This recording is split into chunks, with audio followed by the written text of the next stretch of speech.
कायो की माँ गुस्सा है साचिको पे क्योंकि उन्होंने कायो को छुपा लिया था और उन पे वो सोबन घुमा के मारती है, लेकिन अहम मौके पर सातोरो उन्हें पीछे खींच लेता है। फिर वो कायो को नीचे फेंक देती है और ऐसा करते हुए सीपीएस वाले देख लेते हैं, लेकिन आकेमी कायो को उनके हवाले करने से इनकार कर देती है और कायो को घसीटते हुए अंदर लेके जाती है। लेकिन तभी यासिरो उसकी माँ को लेके आ जाता है, जो आकेमी से माफी मांगती है कि उन्होंने इसे घर से निकाल दिया था। और यहाँ हमें यह भी पता चलता है कि कायो का बाप उसकी माँ को बहुत मारते थे और इसलिए उनकी माँ कायो से उनका बदला ले रही थी।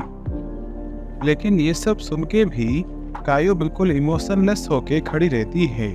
वो उसके बाद सातोरो को थैंक यू बोलती है और फिर सीपीएस के लोगों के साथ चली जाती है। उसके बाद क्लास में सातोरो थोड़ा डाउन फील कर रहा है और ये देख के उसके फ्रेंड्स थोड़े परेशान है। उसे फिर यासिरो बुलाते हैं और कहते हैं कि कायो की कस्टडी उसकी ग्रैंडमा के पास है और उसकी माँ उससे मिलने भी नहीं जा सकती। वो फिर सातोरो से पूछते हैं कि उन्होंने कायो को कहाँ छुपा के रखा था, तो वो जवाब देता है कि उन्होंने उससे एक अबैंडन्ड बस में रखा था। वो फिर सोचता है कि उसने कायो को तो बचा लिया, अब उसे हिरोमी और आयो को भी बचाना है। वो केन्या को कहता है हिरोमी पे नजर रखने के लिए और खुद आयो को फॉलो करता है। लेकिन उसी बीच साचिको उसे मदद के लिए बुलाती है क्योंकि उन्होंने बहुत सारी शॉपिंग कर ली है।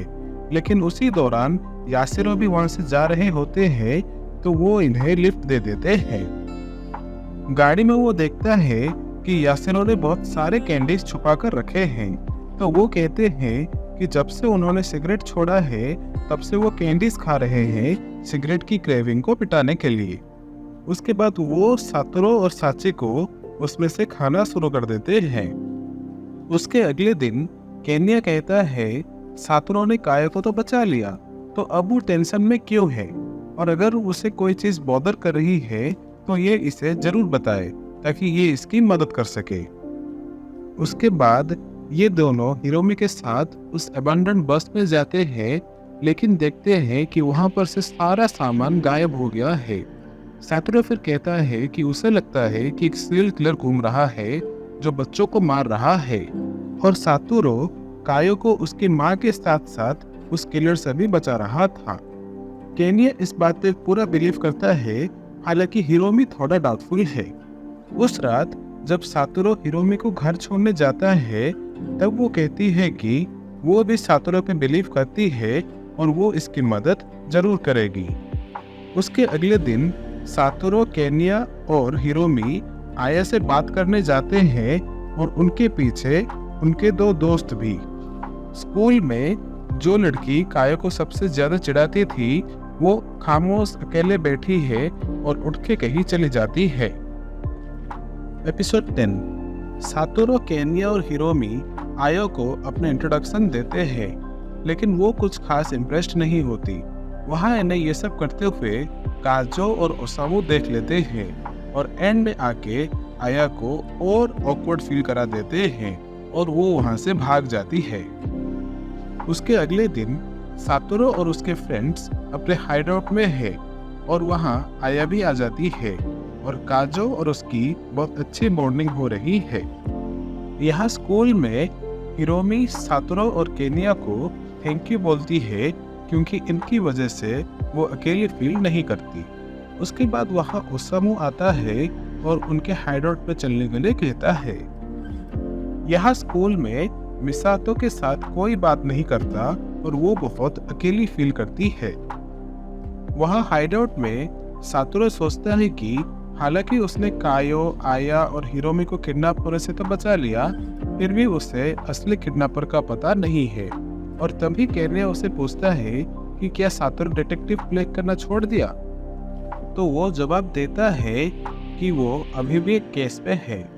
उसके अगले दिन हिरोमी नोटिस करती है कि मिसातो के साथ कोई बात नहीं करता और ये चीज वो सातोरो को बताती है। सातोरो भी ये चीज नोटिस करता है और जब वो उसका पीछा करने की कोशिश करता है तब इसके दोस्त भी इसके साथ आ जाते हैं। लेकिन ये उन्हें मना कर देता है और कहता है कि ये अकेले ही ये काम करेगा। तो वो लोग खुशी से इसकी बात मान जाते हैं। वो फिर हमादा के आइस हॉकी प्रैक्टिस में जाता है और वहाँ मिसाटो के साथ यासिरो भी है। मिसाटो फिर बाथरूम जाती है और सातोरू उसको फॉलो करता है। लेकिन जब वो बहुत देर तक वापस नहीं आती तो सातोरू अंदर जाने की कोशिश करता है, लेकिन तभी वहाँ यासिरो आ जाते हैं और कहते हैं कि शायद वो पीछे की सीढ़ियों से चली गई है। और जब सातोरू वहाँ जाता है तो देखता है कि युकी के फादर अपना वैन लेके जा रहे हैं। तो वो यासिरो को हेल्प मांगता है उनका पीछा करने के लिए। लेकिन रास्ते में हमें पता चलता है कि असली किडनैपर यासिरो ही है और वो तब से सातोरू पर नजर रखे हुए हैं जब से उसने आया को बचाया। और इसलिए उन्होंने मिसाटो के ड्रिंक में लेक्सेटिव डाल दिया था ताकि वो बाथरूम में ज्यादा समय तक रहे और सातोरू अपना पेशेंस हराकर पूछने जरूर आए। और असल में ऐसा ही हुआ। उसके बाद वो सातोरू को उनके गाड़ी में लॉक करके पानी में डुबा देते हैं और सातोरू बहुत कोशिश करके भी बाहर नहीं आ पाता और उसके लाइफ के अच्छे मोमेंट्स फ्लैश होते हैं।